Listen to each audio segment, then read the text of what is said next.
To start our program, let us sing hymn number 229, All Hail the Power of Jesus' Name. There should be hymnals right in front of you. I don't think we have it. I'm not sure if it's projected on the screens. But if it's not, it's hymn number 229.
Okay, for our opening song, let us sing Standing on the Promises, hymn number 518.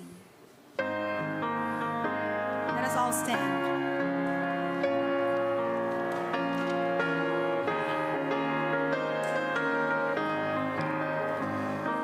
Standing on the promises of Christ my King, through eternal ages and His praises ring. Glory in the highest I will shout and sing, standing on the promises of God. Standing on the promises, standing on the promises of Christ my Savior. Standing on the promises, standing on the promises. I'm standing on the promises of God. Standing on the promises that cannot fail. When the howling storms of doubt and fear assail, by the living word of God I shall prevail. Standing on the promises of God.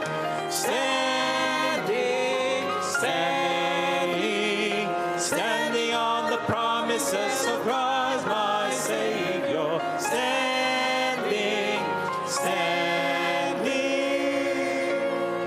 I'm standing on the promises of God. standing on the promises of Christ the Lord. Out to him eternally will a stronghold, overcoming daily with the Spirit's sword, standing on the promises of God. Standing, standing, standing on the promises of God, my Savior. Standing, standing, I'm standing on the promises of God.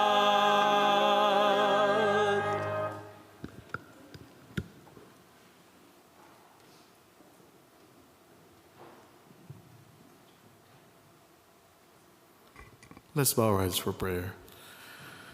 Father in heaven, I'd like to thank you for this Sabbath day once again, for giving us this day of rest, and for gathering us this afternoon to listen to your word again. We continue to pray for our speaker, Dr. Baker, as he shares to us the bread of life. We also pray, Father, that you continue to bless us as the congregation, to open our hearts and our minds to receive your word today. And may our worship this afternoon be acceptable in your sight. This we ask in Jesus' name. Amen.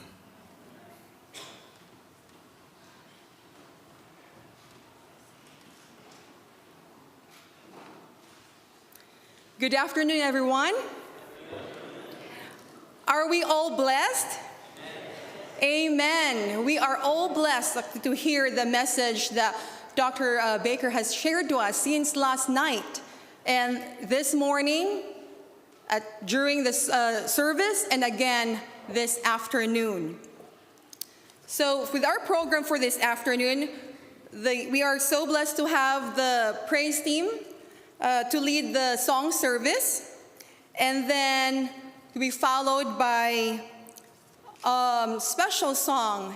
We're grateful that the AMBAT singers are here with us, and they're gonna give us another songs. Actually, they're gonna sing 2 songs for us. But before that, I'm gonna welcome everyone. We have a lot of visitors today. Thank you so much for coming. And also those who are tuning on us online, welcome, and thank you for joining us for our program this afternoon. Then after the special song to give us by AUP ambassadors, we will be listening again to Dr. Ellis Baker as he will give us this final topic of his, for today, about the battle of the gods, where there are 10 plagues, which is a very interesting topic. So the program will go on as I have announced. Thank you and happy Sabbath.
Well, welcome to Archaeology of the Exodus. I'm L.S. Baker Jr., and I would just rather sit there and listen to that some more because that was fantastic. I love the ambassadors. I love listening to the sound. It's just really beautiful. Well, I'm so happy to see so many people here. This is a kind of a fun topic, the Battle of the Gods. Why were there 10 plagues? We're going to start with a quote. This is from the Book of the Dead, spell number 79. It says, "Hail Atom, who made the sky, who created that which exists, Lord of all that is, who gave birth to the gods." So there's this interesting thing about Egyptian gods. Probably you know already that there's many of them, and I'll show you a picture in a minute of a whole bunch of them. But what you may not know is that there is a growing thought in Egyptian archaeology among Egyptologists that the ancient Egyptians believed that there was only really one God, and all the gods were just different manifestations of characteristics of the one God. And so you find a bunch of texts in ancient Egypt that kind of hint at that. Here is one talking about a creator god named Atom who gave birth to all the other gods. So this kind of talks about the God. It introduces us to the idea of gods, and ultimately we want to answer the question, why were the 10 plagues? So just kind of quick recap. The first night, last night, we talked about when the Hebrews left Egypt, and we determined that there is during the New Kingdom. I think they were there in the middle one there, but there's also good scholarship on both sides. This morning in Sabbath school, we talked about who the Pharaoh of the Exodus was. I selected the second Amenhotep.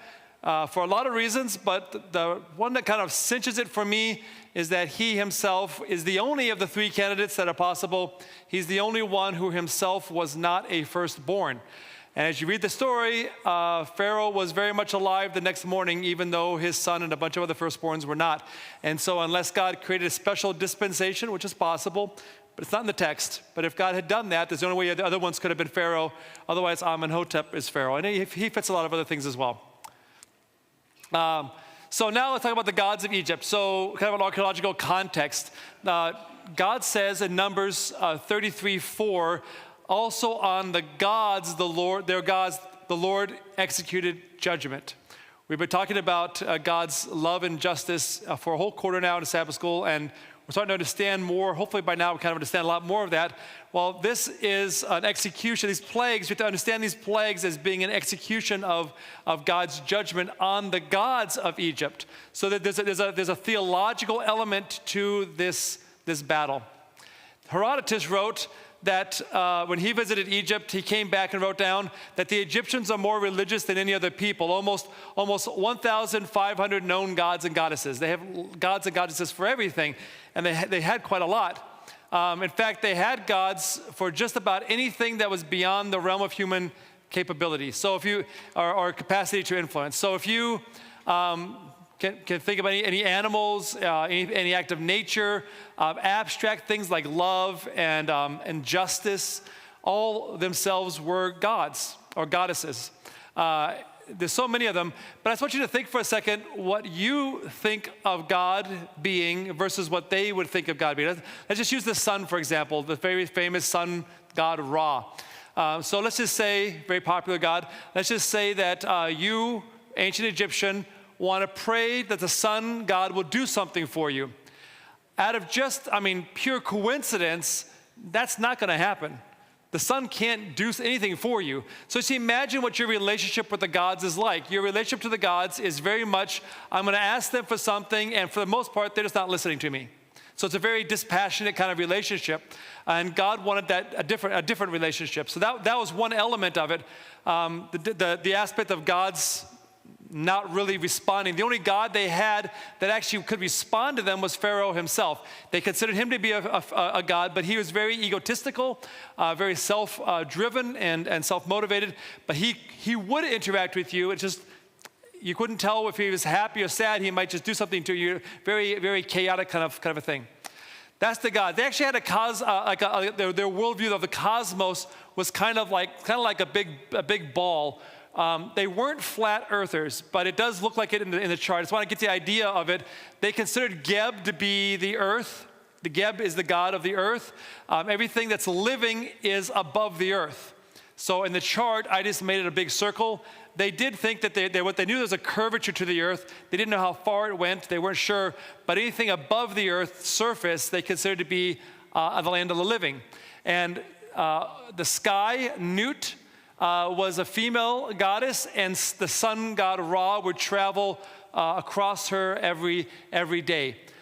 In the evening, the sun would pass by Akhet, that's the horizon, and go into the Naunet, which is the underworld. And he would engage himself on 12 hours of 12 different challenges, going through the dangers of the underworld before being reborn every morning in the Akhet. That underworld is called the Duat. So in between Geb and Nut in the land of the living is the god Shu, the goddess Shu, which actually was the air that kind of pushed things about it. So there wasn't an ancient Egyptian word for air.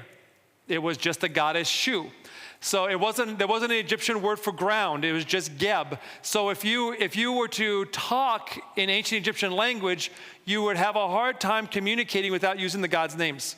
So the Hebrews, I mean, it's a very clever way of getting everybody to kind of join into the religion, because there's no way for the Hebrews to talk about things that were happening without mentioning the gods. So if the air brushed by your cheek, you wouldn't say the air like we do. You'd say Shu, the goddess Shu passed by your cheek, because there is no other way to say it.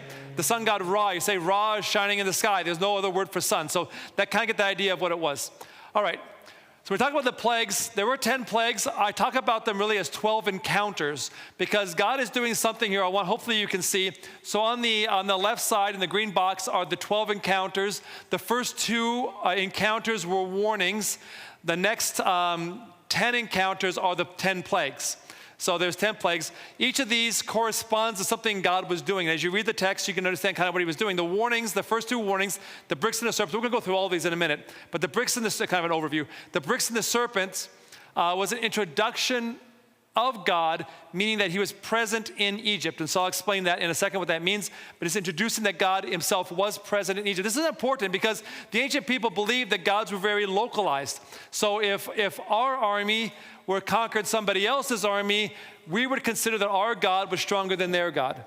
And so that would happen. So because the Hebrews were slaves in Egypt, that meant their God was less than the gods of Egypt. That's just the way they thought, which is why Pharaoh said what he said. I don't recognize the God as being a Lord Jehovah as being, or Yahweh as being the any kind of authority over me, because he's the God of slaves. And obviously I beat them, therefore my gods and myself are more than him. That was his idea. So they introduced that God was present in Egypt was the first task of God. He wasn't localized, he was cosmic.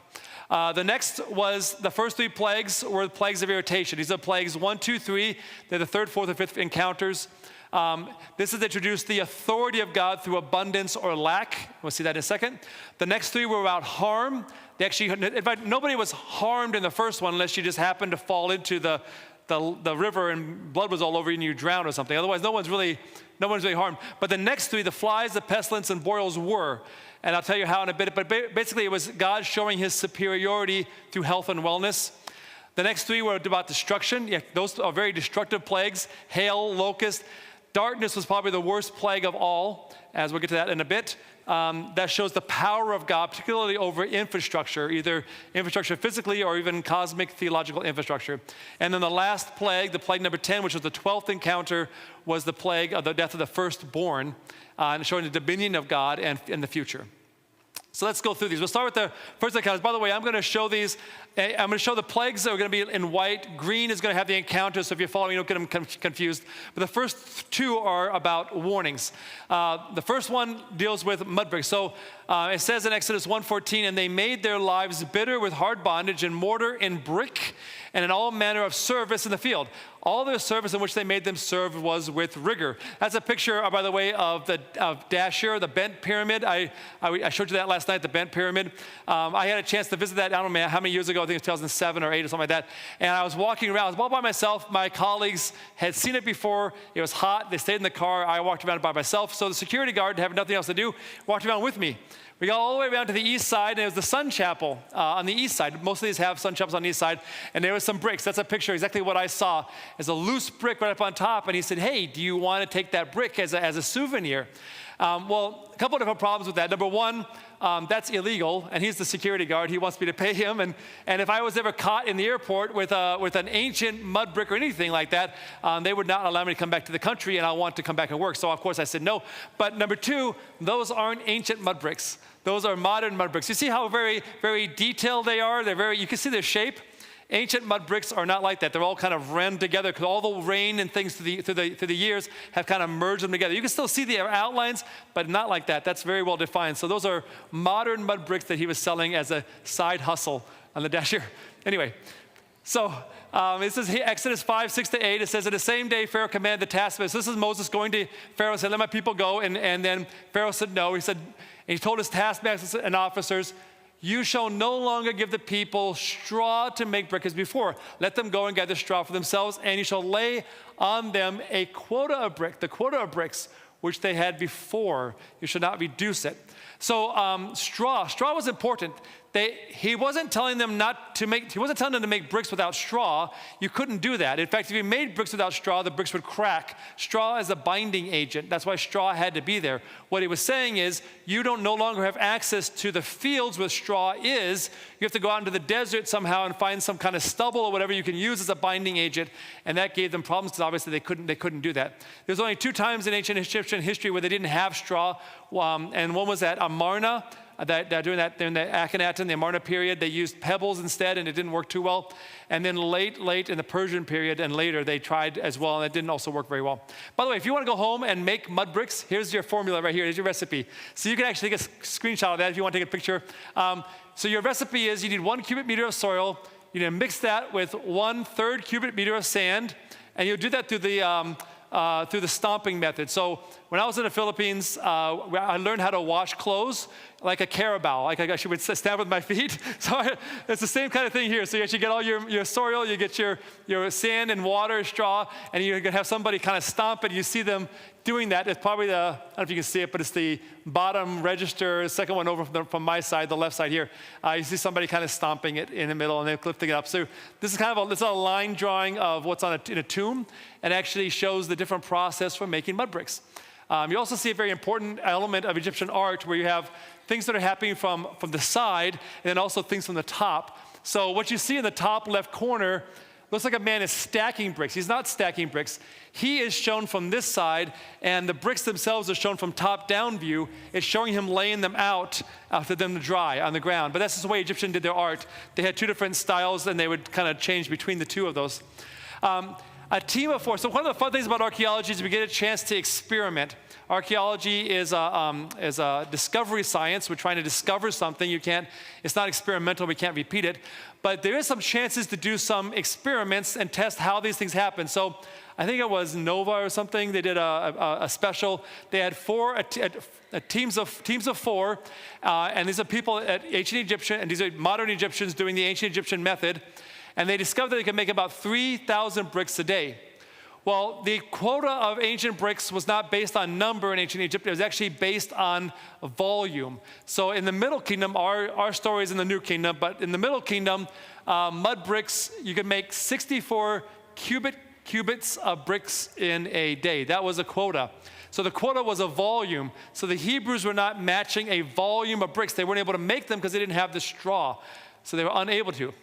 That was the first thing. The first encounter was, let my people go. And Pharaoh said, no. In fact, I'm going to make your life harder. Second encounter was actually a little bit of time later. God told Moses and Aaron to go back in, and Aaron was going to throw down his rod, and it turns into a serpent. This is very interesting. Now we're starting to get into the gods themselves. The first encounter wasn't about the gods, it was just about introducing God of heaven. The second one is also introducing that God of heaven is there, and it's very interesting how that happens. So there's 4 different serpent gods that were very, very influential. Heka is the god of magic. You'll see in the bottom right corner picture, it's kind of yellowish. That's from the British Museum. There's a long iron metal rod shaped in the shape of a cobra. That's a magic rod. There actually were 9 of them. This is just one of 9 that have been found. And so they believe very much in magic, and that this god Heka, in the form of a cobra, was magic. Right above that, you'll see the uraeus, the crown of the king. He has the uraeus serpent and then the vulture. Those are the two protectress goddesses. So right above that is an actual carving, hieroglyphic carving of these two goddesses, lords of the southern part, the Nile Valley, and then the northern delta area. So the vulture was the goddess of Nekbet. She was the goddess of the Egyptian Nile Valley. Wadjet was the cobra goddess of the delta area. So that's very important. In other words, the one who protects the land in which these plagues are taking place is Wadjet. One god you may not know is Nehebu-Ka'u. I have a line drawing of Nehebu-Ka'u. Nehebu-Ka'u is a serpent god. Goes all the way back to the Old Kingdom. Very, very popular in the New Kingdom. So at the time when Moses and Aaron were there in front of Pharaoh, everybody would have known of Nehebu-Ka'u, even if we don't. Nehebu-Ka'u means, his name translated means he who harnesses the spirits, so those that are alive. He that harnesses all these gods. He that is in control of all of them. That's Nehebu-Ka'u. And the way Nehebu-Ka'u demonstrated that he was the most powerful of all the gods was he swallowed 7 cobras. In other words, when Aaron cast down his rod and it turned into a snake, probably a cobra, and then the priests did however they did it, and then Aaron's serpent swallowed their serpents, God was speaking in a language they would have understood. God knew their mythology, and God used it to communicate to them that he was the most powerful of all. As his swallowed theirs, and that's directly his myth. In other words, everybody in that room would know exactly what that was about and would have understood that God is saying, I'm the most powerful, I am here, and this is how I'm demonstrating it. So God was willing to let them know that he was in Egypt at that time using their own mythology. The only one in the room who didn't know how the priests turned their rods into a serpent was Aaron. Moses would have known, Pharaoh would have known, because crown princes, the princes were trained to be priests. So they would have known the secret arts. So Pharaoh's on the throne watching his priests do the trick, whatever that trick was, and he would have known how they did it. So he wouldn't have been fooled by it. The only person in the room who had never been trained in it would have been Aaron.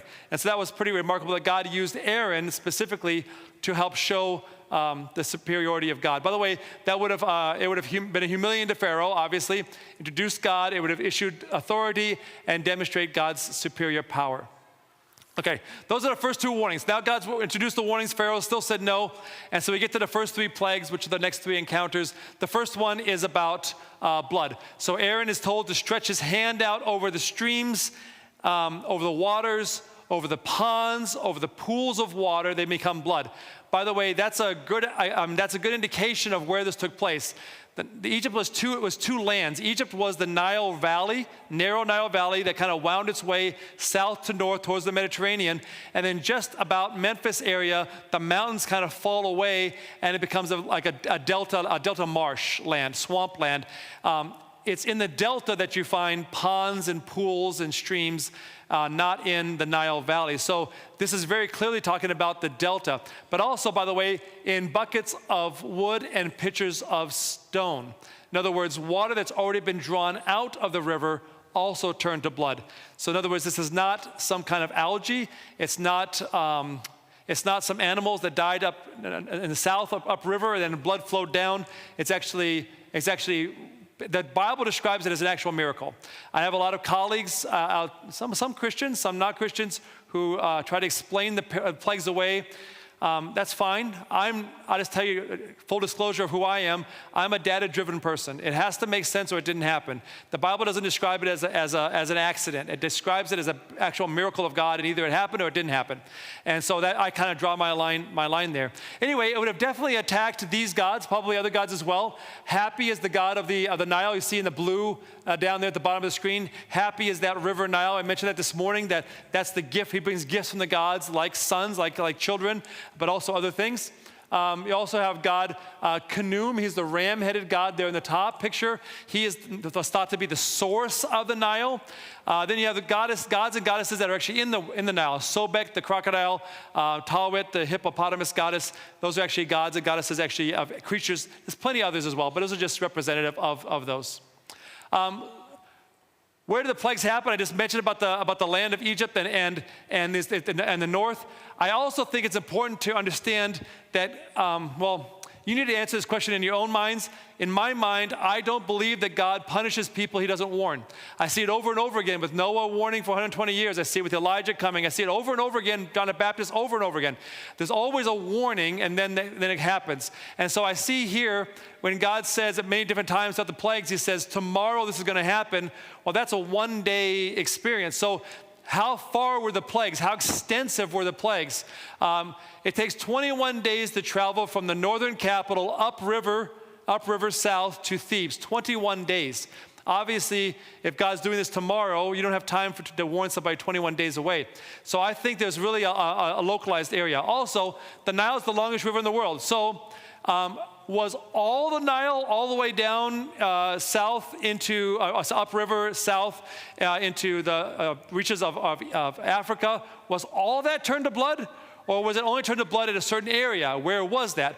It's a river. It's not a lake. So water flows, and if water's flowing, if the blood is only in one part of it, that means water upstream is going to be constantly pushing into it, and you can see how it kind of gets murky and bloody and whatever. So there's going to be it's going to be a certain phenomenology to this experience. I think it happened in the north because the buckets of pictures of proof it's also not natural. I mentioned that already. All right. So blood lasted 7 days and then disappeared. 7 days. What was the impact? Well, obviously you're dehydrated. There's nothing to drink, no fresh water. All you have to drink is fruit juice and beer. By the way, did you know that the ancient Egyptians they would wean their children off of mother's milk, and immediately they would start drinking beer. Yeah. And the alcohol level in the ancient world, the wine and beer, the alcohol level is very, very small, and not compared to what we have today. So it's nothing comparable to what we have today. But anyway, yeah. So, but if it's all you're drinking is beer, at some point you're going to have a bunch of drunk Egyptians. So a whole bunch, they're dehydrated, they're drunk, they can't make bread because you can't make bread out of beer, you have to make it out of water, there's no fresh water. You can't clean anything. All this fish dies, you can't even clean it to eat it because there's no fresh water. You can't clean yourself. You're dirty with blood and the smell. Everybody here knows what blood smells like? Can you imagine?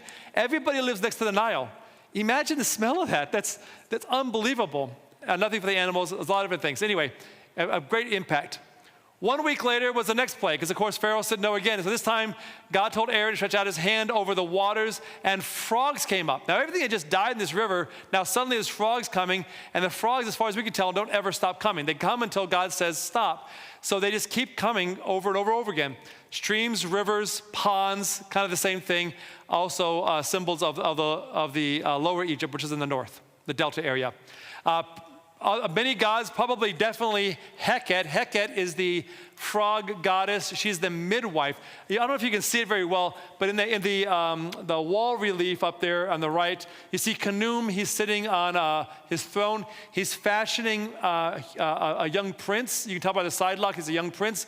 On the potter's wheel, Khnum is the potter. Humanity is the clay. He's the potter. You probably recognize that from the Bible. It's the same imagery used.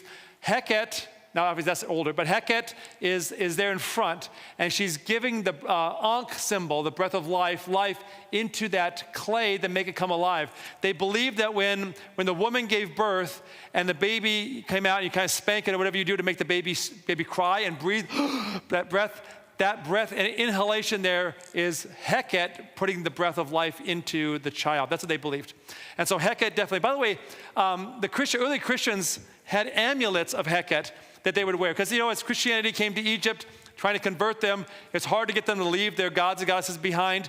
And so Christians wore amulets with Heket on it that said, I am the resurrection. So they believed Heket rose Jesus from the dead. They had a lot to learn about who God is. Anyway, And we don't know how long this lasted, but it is curious that at one point, Moses said, Pharaoh called and said, I've had enough of the frogs. There's frogs everywhere. There's frogs in my bed. They're in the linen. Their little froggy feet are getting all over the ink and getting all over the scrolls. I'm trying not to kick them as I'm walking. There's frogs everywhere. And the croaking is deafening. What am I going to do about this? And Moses says, when? And Pharaoh says, tomorrow. Now, that's a very interesting thing. Why would you say tomorrow? Why would you call your enemies to come and give you relief? And then when they say, when do you want it done? Which is also, it's kind of an interesting question. You say, tomorrow. I want one more night with the frogs. That's a whole other thing. He said tomorrow. So I wonder, in my mind, it's kind of sanctified imagination, I wonder if it was about a week. And he knew, well, the blood went away 1 week later. Maybe the frogs are going to go away too. So maybe tomorrow. And so he lets them one more week with the frogs. Obviously, poor sleep. There's frogs everywhere. I was a student missionary in Micronesia, and I was on the island of Pohnpei, and there was it rained every day there, lots of frogs everywhere. Not a whole lot of mosquitoes, thankfully, because there was frogs. But whenever it rained, these frogs would come out, and I had to go from my apartment down to this classroom to do some work, and I literally had to shuffle my feet as I'm kind of kicking frogs, and they're kind of jumping out. And so I don't know what the plagues were like, but I know what a lot of frogs is like, and it's not a lot of fun. Now, some people love frogs. I had a teacher at a school at Southern when I was there. She loved frogs. Does anybody here love frogs? Okay. So okay, a little bit, yeah, okay. Not a whole lot of love in the room for frogs. Anyway, okay. So they would have messed up a whole bunch of things. Basically, pests is what they would have been. And can you imagine getting into your kneading bowls? That's what you're trying to make bread. You finally have fresh water, and the frogs are in your dough, and yeah. That's enough of that. Okay. Next one. Whenever that's done, lice. Lice is worse than frogs. It's worse than frogs. No one's dying, but it's worse, right? Okay. I think it's not gnats, and I'll show you in a minute why I think it's not gnats. Anyway, the New King James translates it lice. NIV translates it gnats. I think lice is probably what it was. Lice, by the way, can survive 2 days off of a host. There's 3,000 species of them, and many of those can live on an animal and a human. And you see right there, it says, became lice on man and beast. So probably it's what it was. Just imagine what this is like. So it's obviously Geb, the god of the earth. He's the one that's being attacked primarily, but there's many other gods of the earth or whatever. That is an Egyptian comb. A lady's comb. Interestingly enough, when they found it, it had little nits in it. So lice was a problem in ancient Egypt even after the plagues. All of us has probably dealt with lice at some point. It's yuck. Okay. Anyway, the magician said, this is the finger of God. I talked about that this morning in the sermon this morning. But Pharaoh's heart grew hard. Why would the magicians be able to try to replicate the blood? I don't think they did, by the way. I think they faked it. The frogs, they caused more frog. Their solution was there's a lot of frogs coming out. Instead of stopping the frogs, their solution was to make more frogs. But how in the world would you tell which frogs are theirs and which frogs are God's? They're still frogs, right? So that I have suspicions that they weren't doing anything, really. They were claiming things. They couldn't fake this one. They couldn't fake this one because for to be a magician, to be a priest, you have to be ceremonially clean. That's why you see them shaving their heads, shaving all body hair, because they couldn't have lice on them. So if there was lice in their clothes and everything, they were ceremonially unclean. So that's why I think they could not replicate this one. And that's why also I think it's lice and not gnats. Gnats doesn't make as much sense. There is lice everywhere. Imagine, by the way, you're walking along, and then all the dirt on the ground, I don't know if you've seen Egypt, but there's a lot of dust and dirt. Suddenly, the ground just starts moving because it's all lice. Yeah, that is uncomfortable. At first, what if it was uncomfortable? That's uncomfortable. But imagine you doing that and trying to get rid of all that. By the way, this is, So it would halt everything. You couldn't do magic, you couldn't do anything. It's unbelievable. And these last for quite a while. By the way, so now we're going to the plagues of harm. There's no supernatural end to lice. So those lice, that continued on. God never says he stopped it. So they just kept dealing with it until, I don't know. I don't know. Anyway, it's gross. The next one is flies. But this isn't a house fly. This is more like a horse fly. This is the fly, it's a biting fly. And I'll show you why we know that here in a second. But the flies came in thick swarms. The whole land was corrupted because of them. From this point on, God makes a distinction between the Egyptians and the Hebrews. The flies go around the land of Goshen, wherever they're living, and they attack all of the Egyptians, but not the Hebrews. From now on, the Hebrews will be distinct from the Egyptians in these plagues. The reason why we think that they're biting flies is because of the golden flies of valor. These golden flies, there's a one there from the Second Intermediate period. These were given to general soldiers who did these mighty works of valor, mighty things. They were given a necklace of these flies. Egypt was considered to be the biting, they call them the bee, the hornet. You read this in the Bible as well, about Egypt being the hornet, the flies, the armies. And that's what they considered themselves. And so if you did this great thing, it's because you were like one of these biting flies. These biting flies were quite bad. All right, by the way, many different gods and goddesses that are affected by these. For time, we won't go through them all. This is the part that makes it, kind of cinches it down. The land was corrupted. That word, the Hebrew word behind that English word corrupted, is talking about decay or ruin. What these flies do, I'm sorry if it's going to be gross, they bite the skin, usually of an animal, but also could be humans as well, and then they lay their eggs underneath. And then the larvae begin to grow and they start eating away at the skin. Yeah, it's gross. That's corruption. That's what the flies were doing to the land of Egypt. They were corrupting everything. They're everywhere. And so it's irritations, it's wound, obviously a lack of sleep. I don't know how anybody can sleep with that. Hard to produce food, and tasks obviously being halted. Flies sleep at night because it's cold, and so that's the only time you really have to do anything. But imagine this being full of flies. Well, Moses is called back in, and the flies are told to go away. They're blown back into the Red Sea.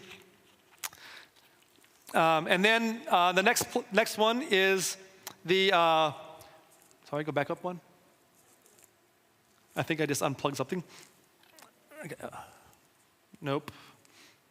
There we go. Okay, so I'll try to be more careful. My wife told me I was going to do that, and she's always right. She's shaking her head. Okay, anyway, pestilence is the next one. There we go. So pestilence is the next one. So we don't know how long the flies lasted, probably not too long. And then it says, but if you refuse to let them go and still hold them, this is Moses talking to Pharaoh, behold, the hand of the Lord will be on your cattle in the field, on horses, the donkeys, the camels, the oxen, the sheep, a very severe pestilence. This pestilence was attacking animals, specific animals. The Apis bull is the physical manifestation of the god Ptah. Khnum, obviously the ram-headed god. There's other animals like cows and different things. Ptah is the god on the right, lower right. Sekhmet, the lioness goddess, she's there because she's the goddess of plagues. And so there's a lot of different gods and goddesses being affected by this. I'm trying to let you see that there's many more as well, but I'm trying to let you see that it's not one plague for one god. There's a lot of things happening, God's attacking all of it. So the Lord did this thing on the next day. This is a warning that's going to happen the next day. And God did it the next day, and livestock of Egypt died. But the livestock of the children of Israel, not one died. What's the impact? Well, if all the horses die, you don't have any chariots, because that is your army. There's no army movement because you don't have any oxen to pull the carts. You can't make any wool. They weren't using a lot of wool at the time, a little bit of wool. Animal products, no meat, transportation, hard labor. Interestingly enough, at the time of, by the way, of Amenhotep, the second Amenhotep, during his time, the horse breeds changed.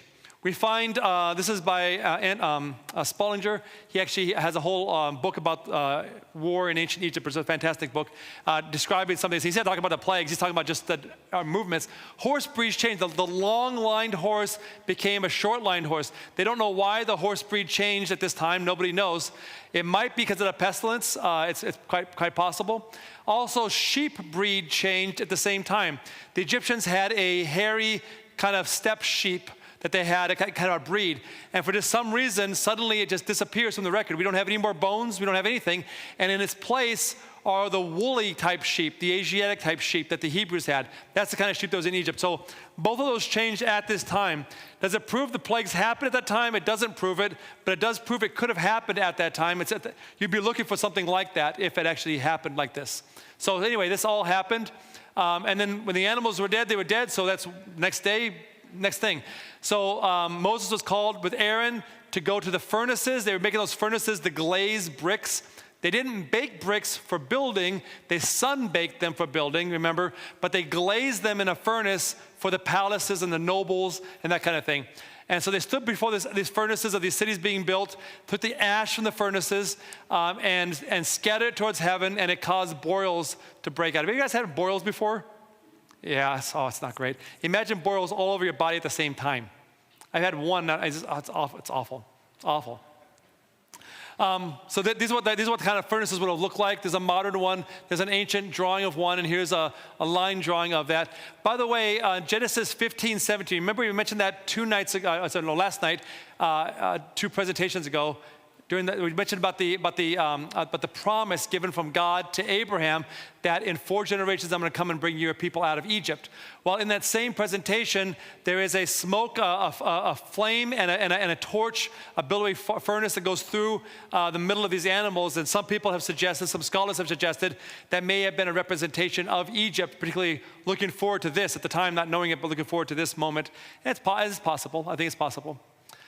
Boils are obviously attacking gods and goddesses of medicine and healing, both Selket and Thoth. Both Thoth as the baboon and Thoth as the ibis bird.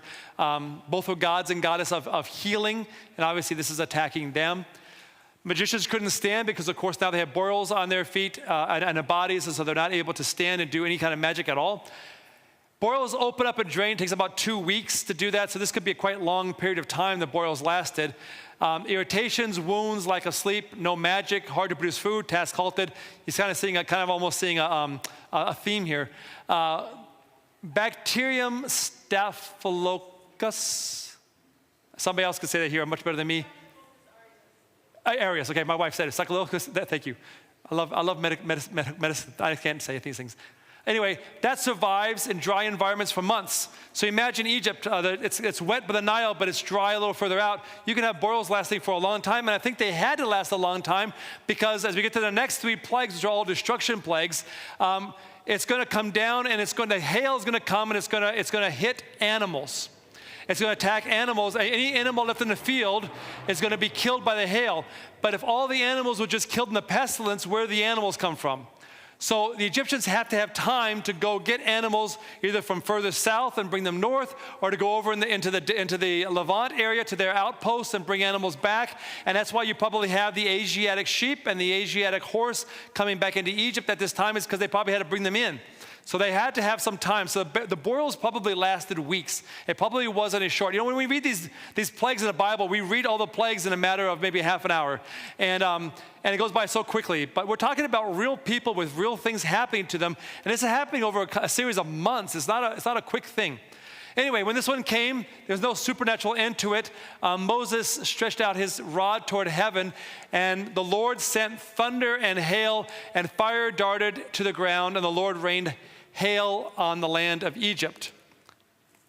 This is the 9th encounter, the 7th plague. This is going to attack Geb, obviously. The earth is getting pounded. Also Nut, who's the goddess of the sky, where the hail looks to be originating from. Isis and Seth are gods and goddesses of healing and different things.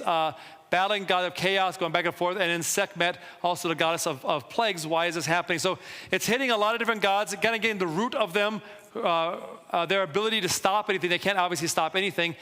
And then before this happened, before the hail came, God told Moses to tell Pharaoh, send now and gather your livestock and all that you have in the field, for the hail shall come down on every man and animal which is found in the field and is not brought home, and they shall die. I often wondered, how by this time, this is the 7th plague, by this time you don't think it's going to happen? You think, probably it's not going to happen now, and you leave all your animals out there, you might go, I can't imagine. But anyway, some didn't, and they lost their lives. Now the flax and barley were struck, for barley was in the head and flax was in the bud. So you make, flax is used for linen production, which means all the linen production for that year is destroyed. Barley they make, it's the food for the animals. Also the poor people use it to make bread because it's cheaper, but also barley, you make beer out of barley. And so all their beer was now gone for them, the poor Egyptians. But wheat and spelt were not yet struck, so they still would have some food coming up. God didn't destroy all their food. There's some left. By the way, we know that flax buds blooms toward the end of January, so we're getting close. By the way, the Exodus took place near Passover. Passover is associated with Easter. When is Easter? What month of the year for us? March, April, somewhere in that area, right? So that's the Exodus time. So we're towards the end of January, early February at this plague number 7. So you can see there's still some time to go before we actually get to the Exodus event. Let me tell you a little bit about the seasons. So I'll do my usual joke about Chicago. But Arnie, so I went to the Philippines. I lived in the Philippines, went to school there at AUP. I loved it, still love it, would still go back if I had a chance to go back. Philippines has, 2 seasons? Dry season and rainy season, right? Right, yeah. What's that? Yeah, dry, wet and wetter, right? No, dry and wet. Okay, but then Arnie loves coming to Michigan, because in Michigan we have all 4 seasons, sometimes all on the same day. But we have all four seasons there. When we go to Chicago, they joke in Chicago that they only have 2 seasons in Chicago. There's winter and road construction. Those are the 2 seasons in Chicago. But anyway, that's a little joke. In Egypt, they had 3 seasons. They had the season of inundation. That's the season of the flooding. They call it Akhet. It's the season of flooding. And then when the water comes down, recedes down, it leaves this black, rich silt on the fields. That black, rich silt allows everything to grow. It's very, very fertile. That's why Egypt was called Kemet, the black land, because of the silt. Wherever that water went, that was Egypt. When you got to the desert areas, it no longer was Egypt. Egypt was the border of wherever the river Nile watered. That was what Egypt was. And that's the time of growing. So you actually would plant at that time. Shemu is the time of harvest. So that's the 4 months of harvesting the different grains. So right now we're in the month of harvesting there, because with late January now, early February, flax and barley were just coming up. Other crops were already being harvested. Those were coming. Some others were not quite up yet. So there's about 4 months of harvesting as different crops come in different times, become ripe as harvested. So if you think about the pyramids last night, the Egyptians, even their military, they would build the pyramids, build the temples, dig the tombs, go on military excavations during the inundation, the flood season, because you couldn't do anything else. Everything was water everywhere. During the planting, growing, and the harvesting, that's when everybody was home, because that's where you get all of your food. So that's how their year went. So this is happening during the time of harvest. And then, of course, it destroys a couple of the crops. The largest hail, I think, that I found, maybe it's something better now, but the information I had when I made the slide was in 1986 in Bangladesh. There was hail that weighed 2¼ pounds. One single, can you imagine that? If that hits anything, it's blasting it. It's done. It's done. If it hits you, you're done. If it's probably denting cars and crushing things. Hail in South Dakota in 2010, that's not that long ago, was 8 inches, is about almost 2 pounds. And that's just 15 years ago. So there may be even more now we could probably point to, but those are the 2 that I have there. So imagine that. Imagine everywhere. You have to really be inside something sturdy to stop the hail. If the hail is that big, it shouldn't need destruction. It's destroying everything. That's what it says. It destroys everything.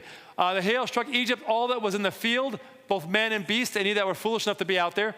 The hail struck every herb of the field and broke every tree in the field. So we're talking about total devastation of the crops and even some infrastructure as it destroys anything made out of wood. Probably only a few days, but before we go to there, I want to kind of talk about this just a second. So remember how the story ends, how the hail ends. The hail ends by Pharaoh calling for Moses to come to the palace. Well, they don't have cell phones. They're not calling through Facebook Messenger. So how are they getting it? The soldiers have to go. So you imagine these soldiers having to put the shields above their heads and try to walk close together, maybe like a Greek formation of some kind later on with Alexander, but something like that, and trying to walk through this hail about a half a day's journey just to get where Moses is at in the land of Goshen. And as they walk into the land of Goshen, suddenly it's like a curtain of hail, and they kind of walk out into just sunny skies, because there's a distinction made between the Hebrews and the Egyptians. So suddenly they're here, and the hail's there, and there's nothing here. And it's a complete distinction. They tell Moses he has to go back to Pharaoh. Now imagine Moses. Moses doesn't use a shield. Moses just walks straight into the hail knowing he's not going to die. What kind of faith is that? That's the kind of faith that Moses went from the burning bush to that. That's where Moses was by this point. God was slowly leading him to have this faith moments. And that's why God leads us through different times in life, different struggles and difficulties. And sometimes we wonder, why am I going through the same thing over and over again? Probably because we're not learning that test of faith, that lesson of trust, whatever it is, maybe why we're going through it over and over again. And it's a training, the same way Moses had to go through these things. Anyway, Moses walks through this hail, and he goes all the way to the palace, talks to Pharaoh. Pharaoh says, do this. And Moses says, I'm going to go out of the city. When I go out of the city, then I'll pray that it stops. And so Pharaoh and all of his officials are watching Moses go through the hail, out, down to the river, across a boat. The other side, there's hail going all over. Nothing's hitting him. He gets on the other side. He prays, and it stops. Remember what their gods are like. Their gods are, I pray, and maybe it happens, maybe it's probably not going to happen. Moses prays, and the hail stops. That's the impact. That's what God is doing with these plagues. He's telling them what a God is, and it's completely different. And because he has a servant who's faithful enough to trust him to walk into hail like this, that's the impact he can do if just he has faithful servants who are willing to do the things that God asks you to do. It's quite amazing what God can do if we're just willing. Okay, a few days, probably I can't imagine it lasted longer than a few days. The locust then came on the land. So locust is the next plague. This locust would have affected all kinds of gods and goddesses, the typical ones we've mentioned there already. And then up at the top left corner of the screen, you'll see a god named Nipri. He's the one I'm adding here. He's a god of grain. He's shown as an infant child on the lap of his mother.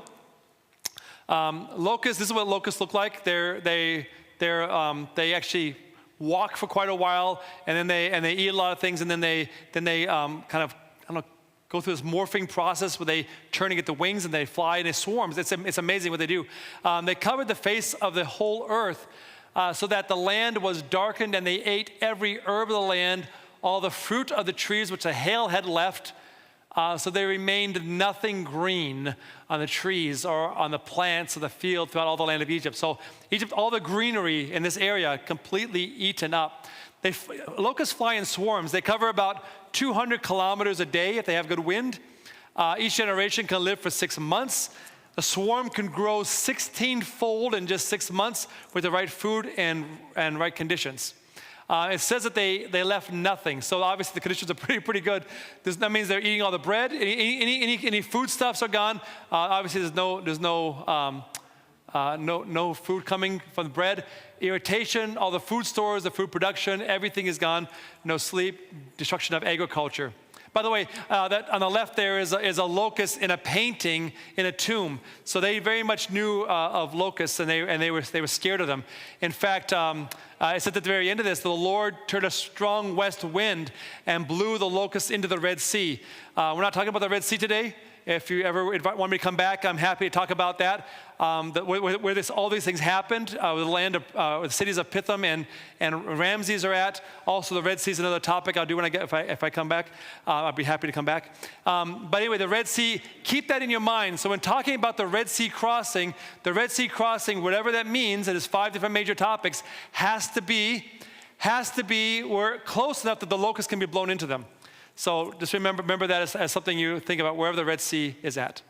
And then whenever that was over, darkness was the next one. And I think darkness was the worst one. Stretch out your hand, Moses, toward heaven, that may be darkness over the land of Egypt, darkness which may even be felt. We're not talking about a volcano blowing up in the Mediterranean and getting somewhat dark. We're not talking about an eclipse. that lasted 3 days somehow.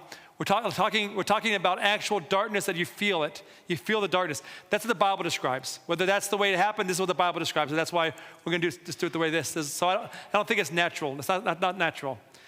Each night, remember I told you at the beginning, each night Ra went into the, past the Aka, the horizon, and went to the Duat and through the hours, the Duat underneath these 12 hours of darkness, and it was reborn every morning. So the Egyptians believed that the God's duty was to help Ra get through those dangers and be reborn in the east every morning. He died in the west and was reborn every day in the morning. We actually sing a song, Day is Dying in the West. It's the very same idea. The day is dying. They believed it. They believed Ra died every day and was reborn every morning. So Ra, Aten, Thoth. By the way, it's one of my favorite songs, by the way. I love that. My family always sings that on Sabbath evening as the sun goes down, kind of like our family kind of little thing we did. It's just kind of a nice song to sing. Day is dying in the west. Anyway, so the impact. So just imagine what this means. The sun is shining, and then suddenly the sun goes dark. Sun goes dark. They did not see one another, nor did they arise from their place for 3 days. 3 days. Imagine sitting... Okay, first of all, imagine the sun, which you consider to be the supreme God at this time. This is a New Kingdom time. The supreme God suddenly goes dark. You think that the world is coming to an end because the cosmos has now stopped. Ra, not only was he not reborn, he didn't even make it. He just died in the middle of the day, and that was it. You think the world is coming to an end. And so you sit down because you can't see anything, you can't feel anything, and you have 3 days. 3 days. I think about those 3 days, and it reminds me of Acts chapter 9, verse 9. Remember Saul was on his way to Damascus. He's persecuting Christians, and he met Jesus on the way, and he became blind, and he was blind for 3 days. What was he doing during those 3 days? Remember, he was a Pharisee. He had memorized large portions of Scripture. I'm certain he was going through Isaiah 53. I'm certain he was going through different passages in the Old Testament. Like, where did I get it wrong? On the way to Damascus, before that, he was 100% sure he was doing what God wanted him to do. Not 99%, 100% sure. He knew what God wanted him to do, and he was on his way. And then suddenly he realized, I have been working against God. Imagine that. That's a cosmological essence of who you are. It's kind of completely broken, and he has to rethink. He's going through the Scriptures 3 days, remembering, until the other came out when his eyes were opened. He became a Christian, obviously a great Christian missionary, wrote most of the New Testament that we use, and the faith of how many people have been made because of the writings of Paul in the New Testament. It's amazing. Anyway, these guys, the Egyptians had 3 days as well. 3 days, I think, to remember everything that had happened to this point, because the next plague is the death of a firstborn. So they have 3 days to review in their minds what a God in heaven looks like versus what their gods are like, and it really isn't much comparison. By the way, one of the royal titles for Amenhotep, again, the second Pharaoh, Amenhotep, I think is the Pharaoh of the Exodus, one of his royal titles is Heka-Iunu. Heka-Iunu is the cult center for worship of Ra. So his title is the ruler of the cult center for the worship of Ra. That's his title, and I think that's pretty interesting as well, that his title is something that he has no control over. But the children of Israel had light in their dwellings. How is that possible? So, and by the way, how did they know it was 3 days? They didn't have watches. They didn't have clocks. They told the days based on the sun, but the sun just went dark. So how did they know that this 3 days went by? So God could have told them miraculously, right? God could have said it's been 3 days. There's no really other way how you would know, except using my sanctified imagination. I don't believe, you don't have to believe this. This is for free. Okay, so that's all. I wonder if you're inside the dwelling of the Hebrews and you're looking out the window and you can see the sun and the sky and the blue skies and everything. It looks normal. You walk outside in the supernatural darkness. In other words, this isn't a natural darkness. It's something that God has put in there. You go back in, you can see the day coming, the day going, the normal night, everything, the stars in the sky. But if you come outside of your dwellings, there's darkness. And I wonder if that's how they were able to know 3 days. You don't have to believe that. That's just an idea. All right. Anyway, but whatever it was, 3 days went by, and it's obviously an attack on their religious system. Then we get to the last one. This is the last one is the death of the firstborn. It came to pass at midnight that the Lord struck all the firstborn in the land of Egypt, from the firstborn of Pharaoh who sat on the throne to the firstborn of the captive who was in the dungeon, and all the firstborn of livestock. This is the final encounter. To understand this plague a little bit, you have to understand first what makes a human in the eyes of the Egyptians. So Egyptian anthropology is that there are 5 parts to a person. So if those 5 elements survive the afterlife, then you will live forever. So if you want to live forever, you have to have all 5.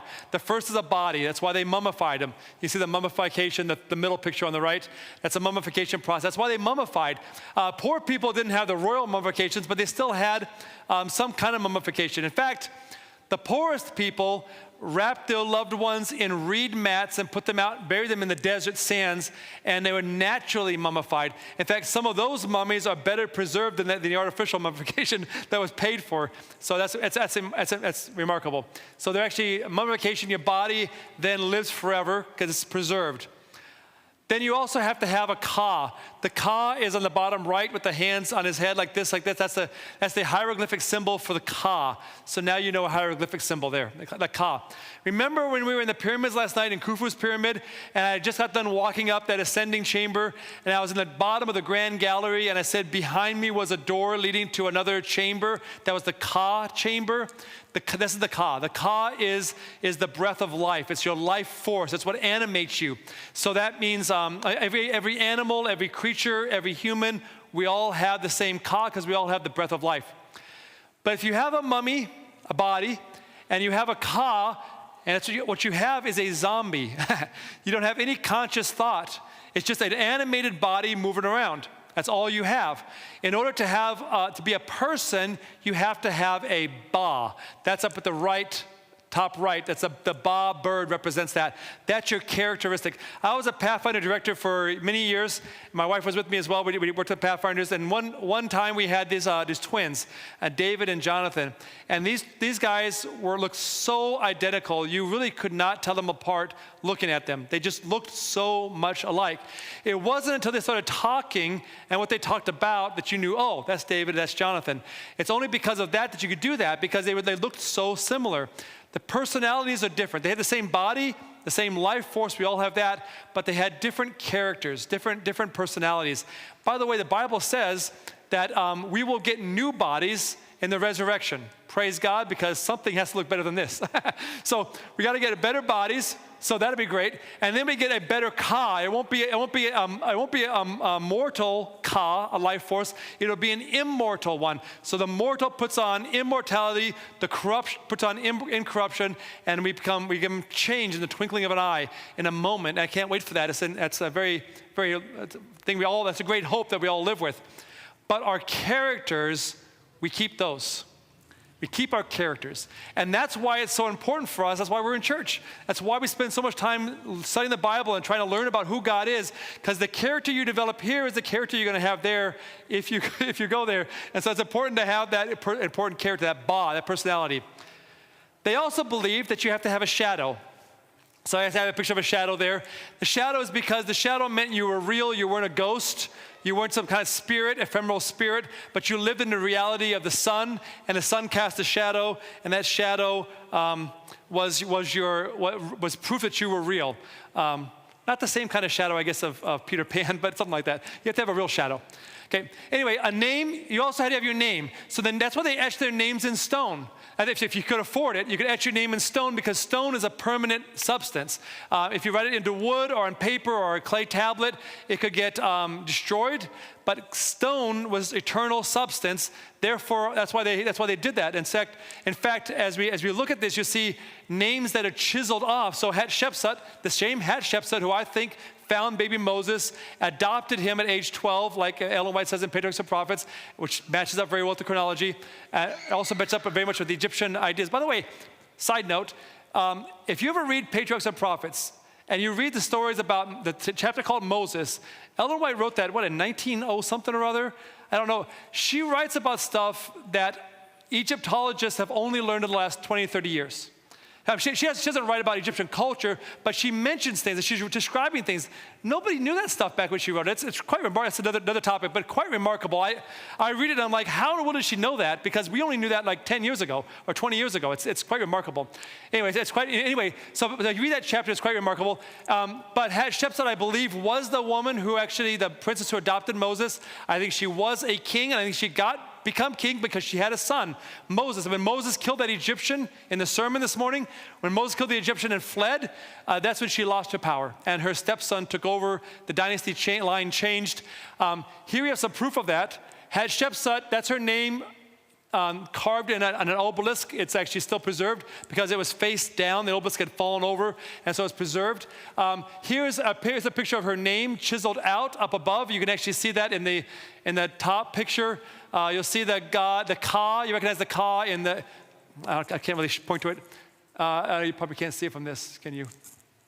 So if you're looking at the top picture, there's two cartouches. The left cartouche has a woman sitting, and then there's the Ka arms, right? Well, that's the name of a god. On the other cartouche, you have the name of Amun. That's the reed leaf, and that is a box, and there's ripples of water. Not chiseled out, but the name Hatshepsut below it is chiseled out. They chiseled her name out.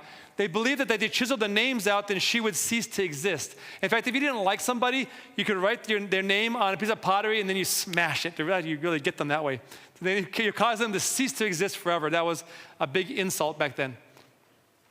This also understands a little bit about architecture and how they built, why they built what they built. So they built their houses, they built their palaces out of mud brick. That's temporary building material. Even the king had a mud brick palace.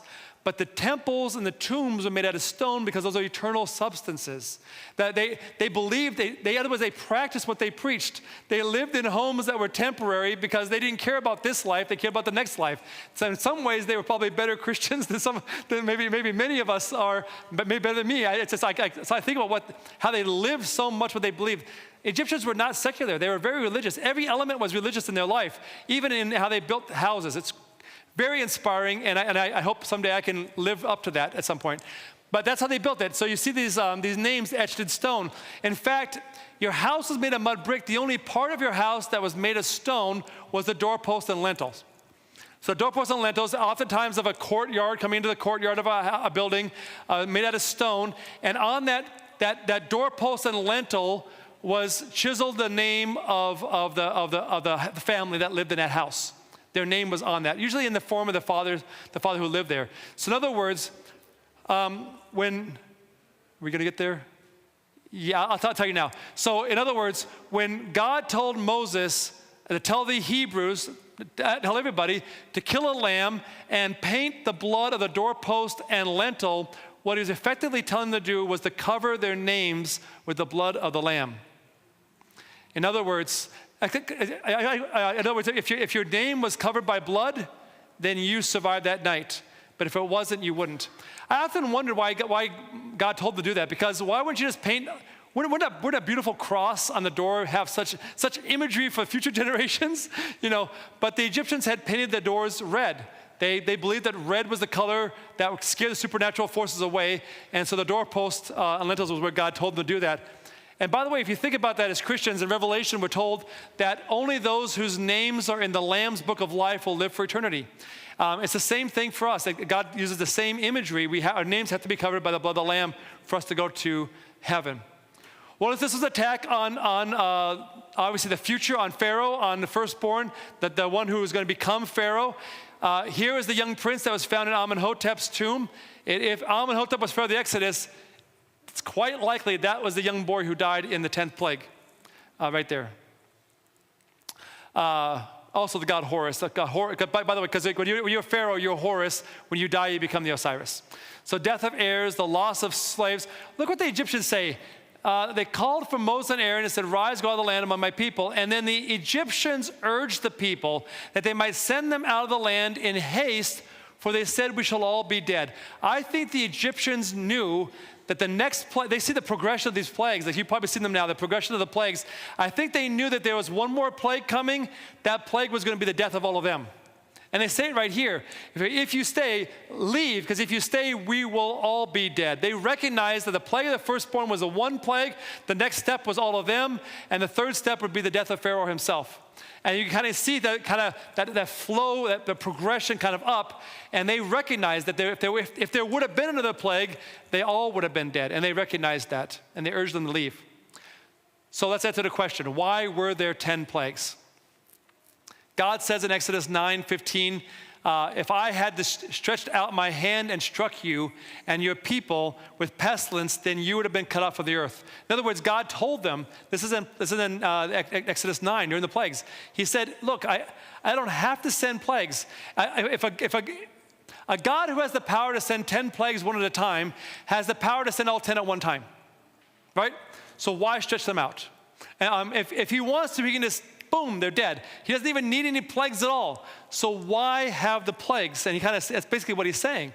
In Exodus 6, so Moses goes into Pharaoh, the first encounter with the bricks, the whole brick incident, and Pharaoh says no. He comes out. The Hebrews complain, Moses, why did you even come here? And then Moses, my life's so hard. Moses goes to God and says, why did you send me? It's the life of the Hebrews has gotten even worse since I've been here. And then God tells this to Moses in Exodus 6:7. This is before the serpent encounter. I will take you as my people, and I will be your God. By the way, that's the covenant phrase. You find it all throughout the Bible. The covenant this simply is, I will be your God, you'll be my people. It's that simple. I'll take you as my people, and I will be your God, and then you shall know. Think about that. God says, I'm going to take you out of Egypt. And when I take you out of Egypt, then you'll know I can take you out of Egypt. God didn't even expect them to have faith that he could do it before he did it. He just said, when I do it, recognize that I did it. How many times in our lives does God give us a miracle in our lives, and then a week or two later, a month later, another crisis comes up, and we forget how he delivered us the first time? How many times I've done that so many times. How many of us do that? And God's saying, like, I'm going to be your God. You're going to be my people. And when I do this, I want you to look back at it and remind yourselves that I did it. So then in the future, when something happens, you remember my faithfulness in the past, and you'll have faith in the future. And so so the plagues are about the Hebrews. But look at this is even more beautiful, because Exodus 7:5 is the same discussion. The chapter breaks are artificial. The same discussion of God. He comes by and he says, and the Egyptians shall know that I am the Lord, that I am Yahweh, when I stretch out my hand on Egypt and bring out the children of Israel from among them. God did the plagues so the Hebrews would know that he was God, and so the Egyptians would know what God looks like. God cares about the Egyptians as well. Why were there 10 plagues? To redeem both Egyptians and Hebrews. And praise God, the mixed multitude also came out with the Hebrews. A lot of Egyptians did find God. Now, they caused a lot of trouble because of the culture and different things, and it was hard for them, but they did come out. And if the Hebrews had been more faithful, who knows what could have happened in a different direction. But there's one more reason. Also to redeem Moses. This is the sermon this morning. God says to the burning bush, I am sure that king of Egypt will not let you go, no, not even by a mighty hand. So I'll stretch out my hand and strike Egypt with all my wonders, which I will do in its midst, and after that he'll let you go. So we this morning in our sermon, we went through the plagues and showed how God went from Aaron's hand to no hand, to both hands, to just Moses by himself, and eventually to a destroyer.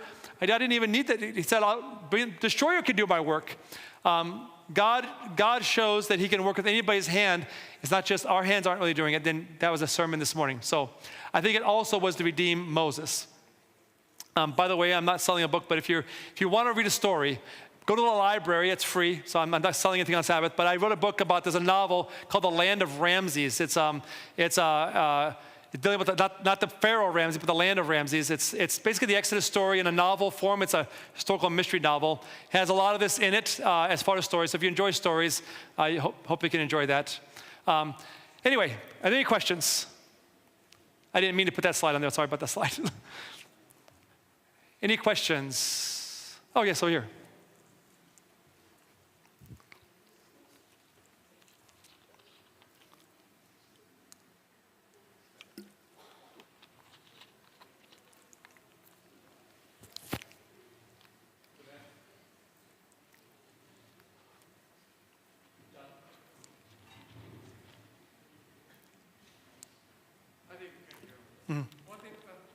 Time span between the fifth plague and the actual crossing of the Red Sea? Yeah, so there has to be enough time for the boils, right? So for them to get their animals back into Egypt. So it's probably going to be months. I think the plagues probably started somewhere, what we would call October, November, December, somewhere in that area, the end of the year, probably most like October, November, and went all the way through until March, April for the Exodus. So the plagues lasted probably a good 4 or 5 months in total. Okay, there were about 600 chariots that actually were lost. The chariot could be pulled by one horse or two horses or more one horse. In ancient Egypt, it was one horse. Okay. Yeah, one horse. And so in that time span, where did they get all the horses and all the animals? Exactly. So yeah, that's a good question. So along the Egyptians had forts all along the Mediterranean, going actually up down the coast of Suez, Gulf of Suez, all the way up to the Mediterranean, and all the way along the Mediterranean into the southern Levant area. And those forts kind of occupied the land and gathered foodstuffs and things. And I'm pretty sure they probably used those forts to gather horses, war horses, and bring them all back in. Because they were using horses that were not native to Egypt. They were using the horse breed changed. So if Amenhotep is pharaoh, and I think even if it wasn't, the breed had to change. And obviously it's changed there. They brought horses from either southern part of Egypt up north, or even from the southern Levant over to the northern part of Egypt. So it had to take time to do all that. That takes time. That takes weeks of travel. So the boils could have lasted quite a long time. The boils could have lasted a long time. One more question. Yeah. Regarding Goshen, why did God put them in Goshen? In His wisdom. What is in Goshen that benefited? Yeah, so I have a whole presentation on this that we can do another time if we come back, which I'd love to do. But the short answer to that question is that the land of Goshen, it says it in Genesis 47, was the best of the land for flocks and herds. So if you look at the flocks and herds, it's different than agriculture. You're not growing, it's a different kind of, it's more pasture land.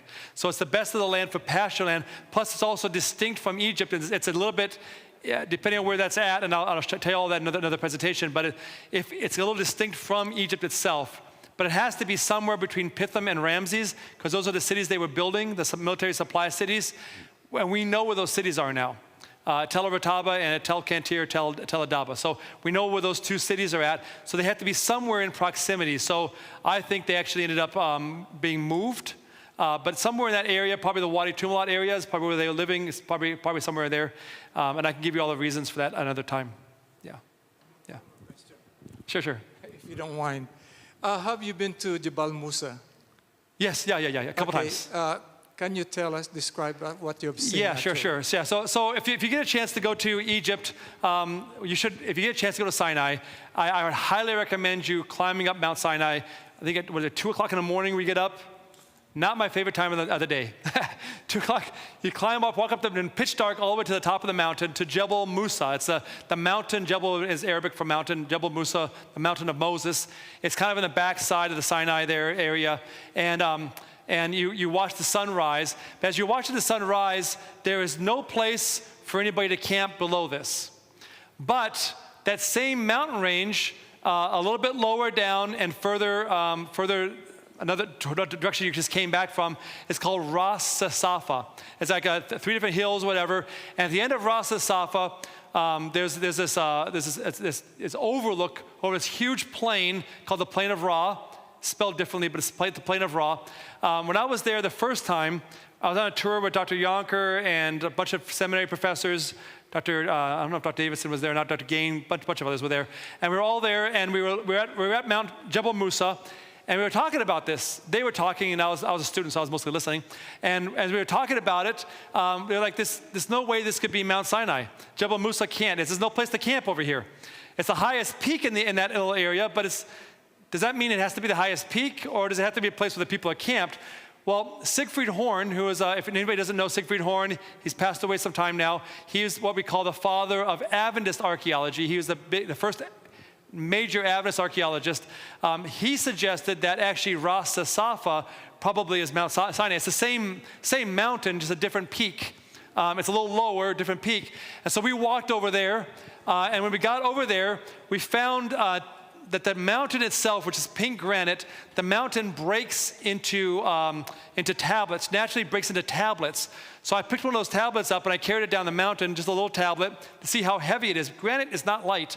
So carrying it down, and I didn't bring it because we're not doing that presentation this time. But if we come back, I'll bring it next time. But it's actually a pink granite. And so while we were over there, we looked, and there's actually a pool of water there. There's a cleft in a rock there. By the way, there's lots of clefts of rocks, so you can't just say because there's a cleft of rock, that's where Moses was at. But there is one, and you need to have one. Then as you step out, kind of like in this mountain place, you come to this the edge of it, and it's like this cleft in this rock here. And as you look out over the entire plain of Ra, the mountain drops straight down to that plain. I am almost convinced that if Sinai is that spot, then Ras Safa, not Jebel Musa, is actually Mount Sinai. If that's the site and I'll talk more about that another time. But yeah. No, there's tons of hotels and things being built there, so it's actually quite nice. You can go there and stay in relative comfort. When I was there the first time, we were living basically in a cardboard box overnight with a mat to sleep on. It was really bad, but now it's much, much better. Yes, another question? You stimulated my thing. Are these places still open to the public or prohibited by the government? Yeah, so Mount Sinai is open. Mount Sinai is open. Anything close to the Suez Canal still is not open because it's protected for reasons. But most of the sites you can go to, they are open to go to. About Elim, where the 12 wells are they open yeah, to so the public? if you take we don't know exactly sure where that's at, but if you take a tour bus will take you into Sinai, and you'll go to the spot where Elim is at least where they think it is. There's a well called the Well of Moses, a spring of Ayin Moses. Ayin Musa is what it's called. And there's a couple of spots that could be. Rephidim, where the Amalekites attacked, we stopped there. And you can, if that is the spot, it's very compelling.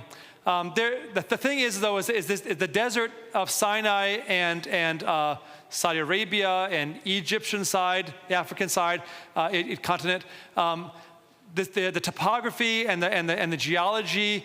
You can make almost anything work if you have a good imagination.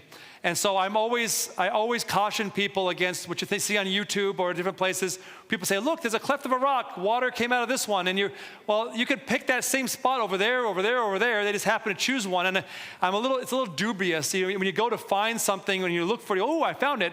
That's remarkable. Sherlock Holmes is a great story. It's not really real. So you don't usually find what you're looking for. So you got to be a little bit more cautious in those things.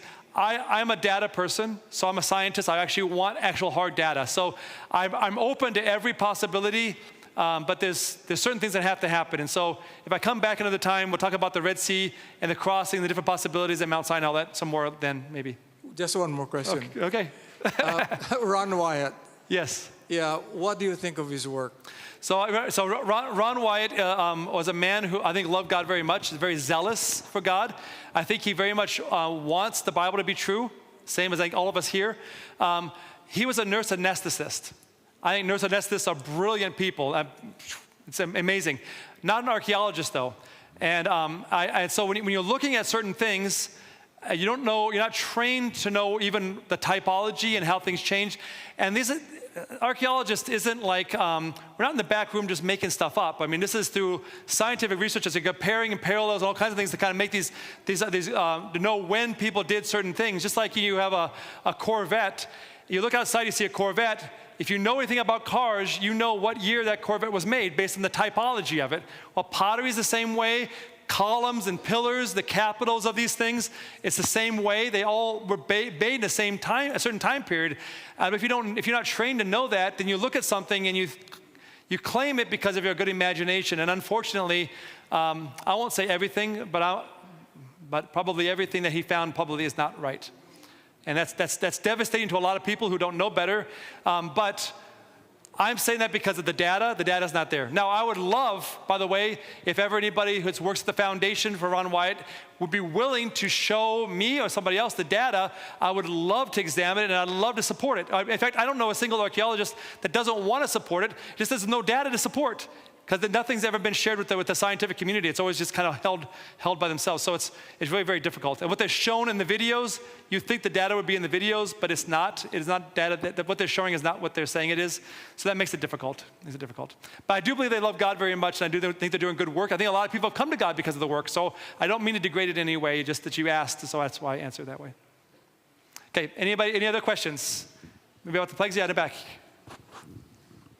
I think she's going to kick one of the microphones, so maybe people on Facebook can hear you. Yeah, just curious, because the Israelites were in Egypt for 430 years. How come they have no records? Yeah, so that's a good question. In fact, there are actually, so I used to say that very same thing.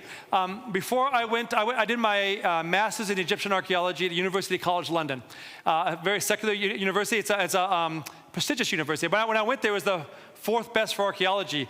They taught for months. They were using English, by the way. For 3 months, I couldn't understand what they were talking about. They're talking in English because they're talking about terms. I understand each individual word, but the way they're using it, the concepts, is so beyond what I had been taught that I didn't know. I remember talking to Arnie on the phone saying, "Sweetheart, today I had my first actual legitimate conversation with my professors. I didn't understand." It took me a while. But before I went to England, I also said that there's no evidence for the Exodus. There's no evidence of the Hebrews in Egypt. And then I started studying my classes and looking at field reports. There's evidence everywhere. There's no evidence at the time of Ramses. That's a problem. But early 18th dynasty, there's a lot of evidence that there's Hebrews there, a lot of evidence. In fact, second intermediate period, which I think was when Joseph was there, there's a lot of evidence in the Wadi Tumlat, coming back to what we were talking about a minute ago, and some other places. So I think there actually is a lot of evidence for it. Asiatic presence in there. In fact, some papyri even have names that are similar to names in the Bible, because names are common. Not every person named Bob is that Bob. It could be any Bob, but the name being used is typical of a certain group of people. So Asiatic names that match the Bible names, they're there. They're in papyri. They're everywhere. High officials even. There's actually even a medical papyri that talks about the Asiatic disease that killed a lot of animals and people. And some people speculate, it's a early New Kingdom, 18th dynasty. Some people speculate that may actually be referring to some of the plagues themselves. So I think the problem is we're not looking either in the right place, or we're also not looking for the right thing. Sometimes we get an idea of what it should look like, and we try to find. We all want that smoking gun kind of thing, right? But archaeology is a discovery science, which means that you might find something by accident, the accident of survival even. You won't necessarily be able to replicate it. So what survives is survives, and what we have is what we have. And so you're reading it, and I think we have to answer the question, could it have happened rather than did it happen? Because we're all Bible believers. Before this seminar this weekend, you don't need archaeology to believe in God and the Bible. You already do that. That's why you're here, right? But archaeology helps you understand how it could have worked. And then you see that and you say, oh, this all could have worked. So that horse breed changed, that the sheep breeds changed. Well, I don't know if that means the Exodus happened at that time, the plagues happened, but it could have happened. In fact, that's what I would expect to have happened if that actually happened. So the fact that Amenhotep campaigned a couple of times in the Levant, and year 9 was his last campaign, and then suddenly he becomes a peaceful pharaoh. No more battle campaigns. Well, why? Did there no more enemies anywhere? What happened to the enemy? Suddenly there's no reason to campaign anymore. But what if all your chariots at the bottom of the Red Sea? That would explain. Chariot were redesigned, but I didn't mention that. Chariots were also redesigned. They had 4-spoked wheels and a couple different other things. In the early 18th dynasty, after Amenhotep, they now had 6-spoke chariot wheels. I'll show you pictures of that next time if we come back again. So there's actually a lot of evidence. It's just that we have to look in the right spot and be open to what it's actually showing. So yeah, that's a great question. Thank you for asking that. Yes, right behind you. Yep. The Hebrews that lived there, I mean, they lived there for quite some time, so they were probably picking up a lot of the ideas and thoughts and whatnot. I mean, I hear at the time, the biblical times, there was a lot of pagan thinking. And do you think that could have snuck into a lot of the scriptures in one way or the other, because it's even some of the stories sound parallel to what the Bible talks about. So my answer to that would be, also next time if I come back again, it'd be, I would do also the sanctuary. My dissertation was on the archaeology of the sanctuary. So one thing I discovered is that, this is a short summary of it, is that God used a lot of Egyptian influence in building the sanctuary. He used things that they were familiar with them. So God was willing to use human concepts, sometimes even pagan concepts. For example, I mentioned this morning that the skin of the gods, gold was considered the skin of the gods. Gold was this actual skin of the gods. Yet God used gold in the tabernacle exclusively as his domain. So God was willing to use something that the Hebrews coming out of Egypt would have known immediately meant gods, Egyptian god's skin. God used it in the tabernacle. So God was willing to use something to communicate. And I think what we see in the scripture is a lot of things like the potter's wheel. That's not a concept unique to the Bible. It's something that Egypt had. I think other cultures also may have had something like that.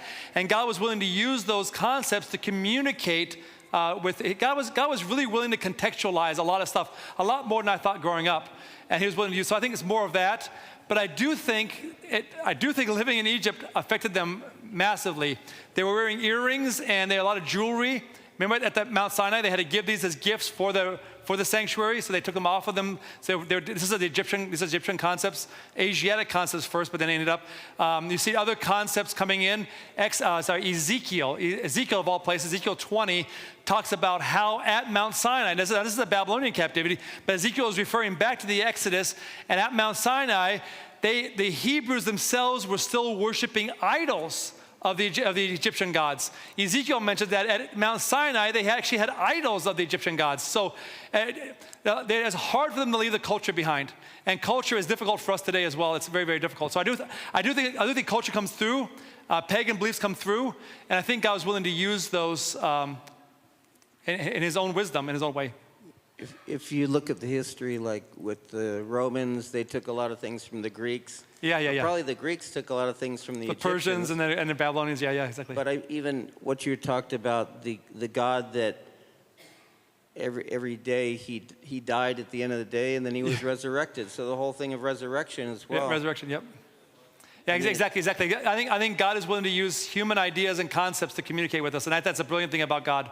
And that's a great question. Thank you for that. It brings also to the unbelieving world, it brings a lot of doubt to say that, well, these things were way before any of this biblical stuff.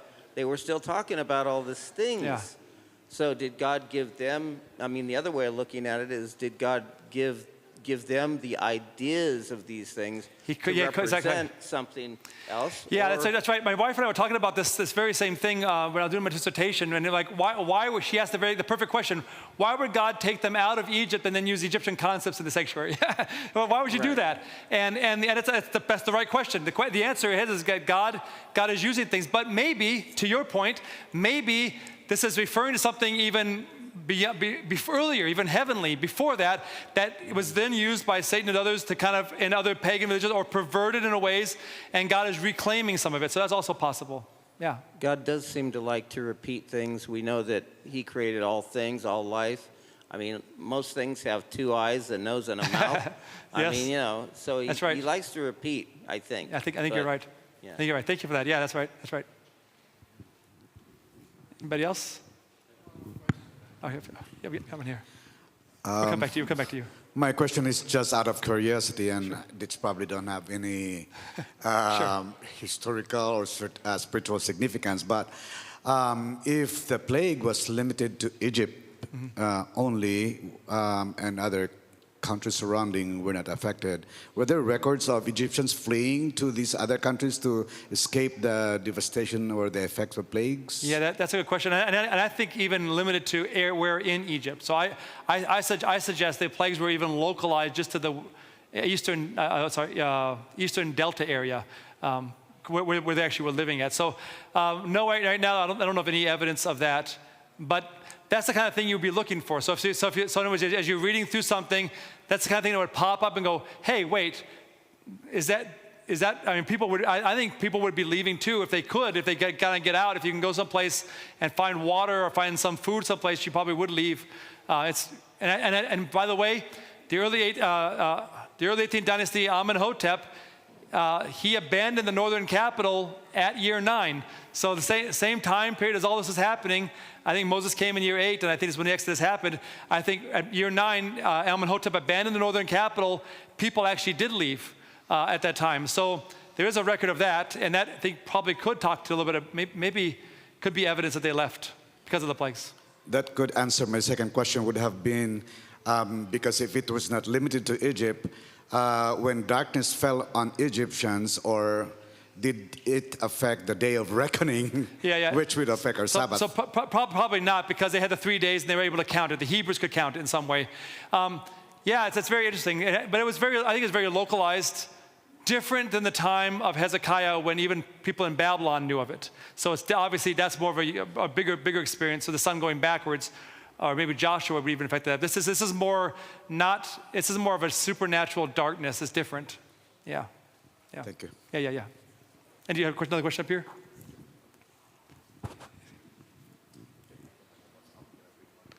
Need more microphones? Are there extant Egyptian record or manuscript that affirms or denies the plague? So there are some papyri that talk about things that sound a lot plague-like. Yes, so there are some. In Pewter papyri, there's a couple others, and they talk about these kind of things where there's actually the world turned upside down, and it also comes from the same time period. So there is stuff. It doesn't match up one for one, but it's something similar to it. So yeah, there are some things. Same time period. So roughly, yeah. Any other questions?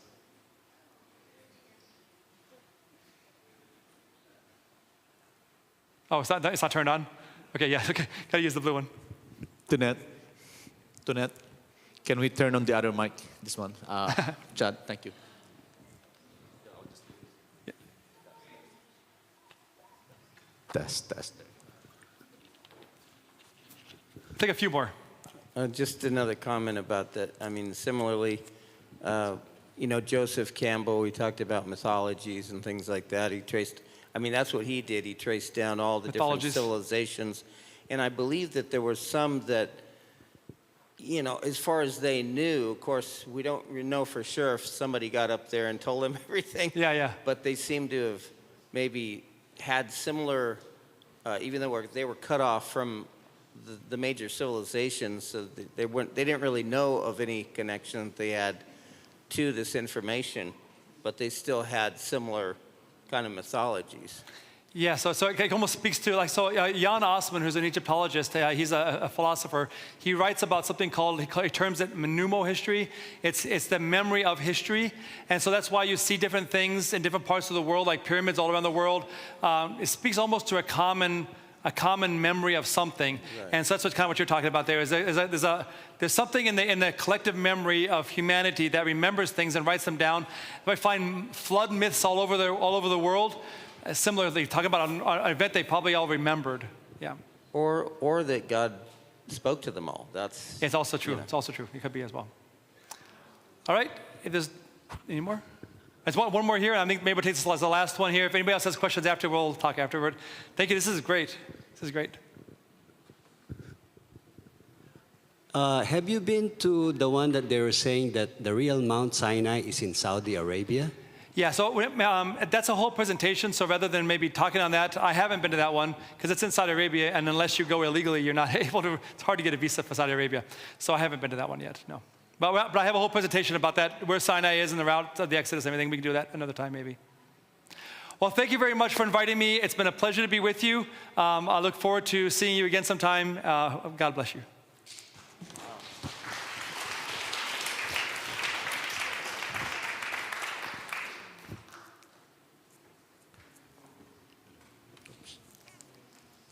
Wow.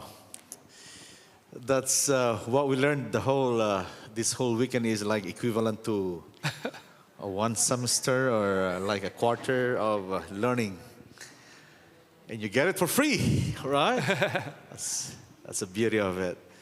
And who among you here are blessed, by the presentation from last night until today? Yeah, I learned a lot. So again, in behalf of the Enlightening Power Filipino Church, we'd like to thank Dr. Baker, Arnie, for coming and for, all these presentations. We're so blessed. And before we end, I also like to thank Arlene for hosting. I forget your name. How come I keep forgetting your name?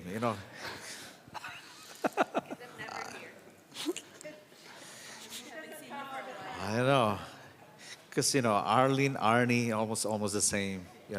Maybe my brain is not reading it correctly. Arlene, thank you for hosting. For hosting them. She's the one who volunteered to host them. She did not tell me. I just learned from Arnie that they're gonna be staying at Arlene's house. And thank you. I really appreciate you. And so I guess you got a home. You found a place, a home away from home. In California. So to close so just okay. This had to we'll just pray. Dr. Baker, can you bless us with a prayer before we end this? Is this still on? Why don't we bow our heads and pray? Heavenly Father, you are an amazing God. It's amazing to study the Bible and then to also see throughout archaeology and history the things that can help us even understand the Bible even better, to bring these stories to life, and we praise you for that. And we ask you to please continue to help us grow closer to you through our study of the Word, through our sharing with each other, encouraging of each other through life. And as we get inch closer and closer to the end of time, Lord, I ask you please help each of us to remain faithful to you, remain diligent in the work you've given us to do in the various capacities, whether it could be in a hospital, clinic, at classroom, or anywhere, in any walk of life, Lord, that the people that come into our sphere of influence, that we greet them with a smile, a cheerful attitude, and when they ask, how can you be so at peace during moments of chaos, we have our moments to talk about you. I ask you, please, help each of us to be able to do that simple thing and say, I have a God who's greater than anything, because you are greater. You're a God who can do this, and actually try to woo pagan people like the Egyptians and reclaim your people, the Hebrews, in this amazing event, an event very similar to what we're coming up to the end of time. Lord, please come and claim us. Come back and get us. Be as faithful as we know you are. We want to believe the promise that you're going to come again. We hold it dear to our hearts with that great hope until we can be together again, Lord, either here on earth or in heaven. We praise you and thank you. In Jesus' name, amen. Amen. By the way, before we let you go, I just want to make this quick announcement and an invitation as well. In 2 weeks, our church is celebrating our 25th anniversary. So we'll be going on Friday night, April 11, and on Saturday. So please come back, bring your family and friends. Thank you.